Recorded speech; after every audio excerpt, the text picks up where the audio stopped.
Kelanchal times, हर खबर पर हमारी नजर। शिवसेना यूबीटी नेता संजय राउत ने राम मंदिर के योगदान को लेकर सवाल खड़े किए जाने पर बीजेपी पर हमला बोला है।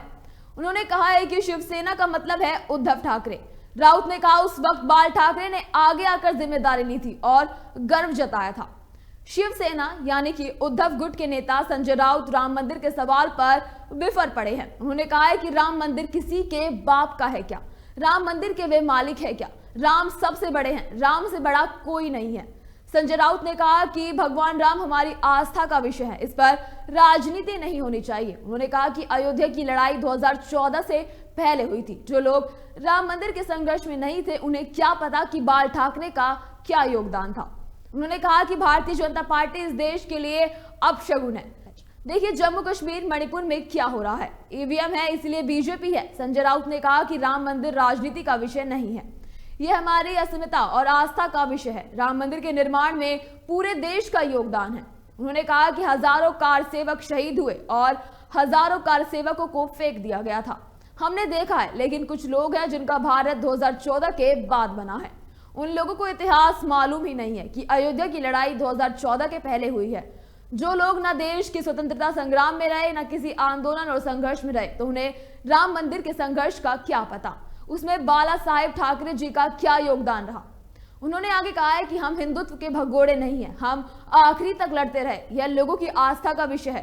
राम सबसे बड़े हैं और राम से बड़ा कोई नहीं। लेकिन भारतीय जनता पार्टी इसका इतिहास 2014 के बाद बजाती है। वे अपने आप को प्रभु श्री राम से बड़े मानते हैं, तो अगर हिंदुत्व की यह नई व्याख्यान उन्होंने बनाई होगी तो हमें मंजूर नहीं है। वही एनसीपी नेता शरद पवार के बारे में उन्होंने कहा है कि वह सही है, कोई चेहरे की जरूरत नहीं है। अगर सिर्फ देश में तानाशाही होती है तो तानाशाह का राजनीतिक दल अपने तानाशाह का चेहरा सामने लाता है। तो मैं आपको बता दें कि इजराइल दूतावास के पास ब्लास्ट की खबर पर संजय राउत ने कहा कि चिंता तो देश के गृह मंत्री को देश की करनी चाहिए। वह आज भी चुनाव मोड में है, लेकिन संसद से में कोई घुस जाता है तो उस पर जवाब नहीं आता। पुंछ में हमारे जवानों पर हमला होता है। छत्तीसगढ़ में एक उद्योगपति के लिए जंगल काटे जाते हैं। सरकार बदलने के बाद उसके ऊपर सरकार कोई बात नहीं करती। यह सरकार बात किसके ऊपर करेगी? अब राम मंदिर का निर्माण हो रहा है तो होने दो, स्वागत करेंगे हम, लेकिन इस देश में और भी प्रश्न हैं। बयानबाजी हो रही है। बात ऐसी है, राम मंदिर ये राजनीति करने का विषय नहीं है, यह हमारा अस्मिता का विषय है, आस्था का विषय है और श्रद्धा का विषय है। इस राम मंदिर के निर्माण में पूरे देश का योगदान है। हजारों कर सेवक शहीद हुए और बहुत से अज्ञात कर सेवक आज भी शरीरों के नीचे उनको फेंक दिया था, गोली मारकर वो पूरी सरयू लाल हो गई थी। उस वक्त हमने देखी है, वो सब नीचे थे। लेकिन कुछ लोग हैं जिनका भारत 2014 के बाद बना है, उनको इतिहास मालूम नहीं।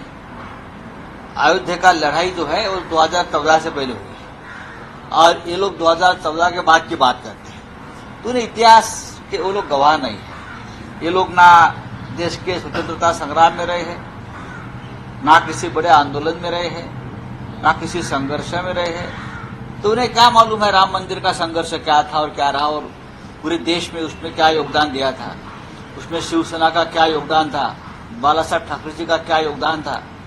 हम हिंदुत्व के भगोड़े नहीं है, हम मैदान में रहे डट कर और लड़ते रहे आखिर तक।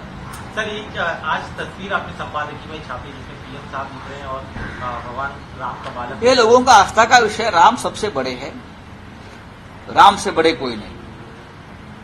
लेकिन भारतीय जनता पार्टी जो अपना इतिहास 2014 के बाद देश का इतिहास बताते हैं, वो अपने आप को प्रभु श्री राम से बड़े मानते होंगे, तो ये कोई हिंदुत्व की नई व्याख्या अगर बनाई होगी तो हमें मंजूर नहीं है, देश को मंजूर नहीं है।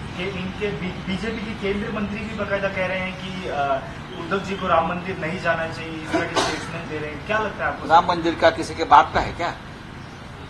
कहते हैं अब मालिक है क्या? अपशकुन तो आप है ही देश में। देखिए जम्मू कश्मीर में क्या हो रहा है, मणिपुर में क्या हो रहा है।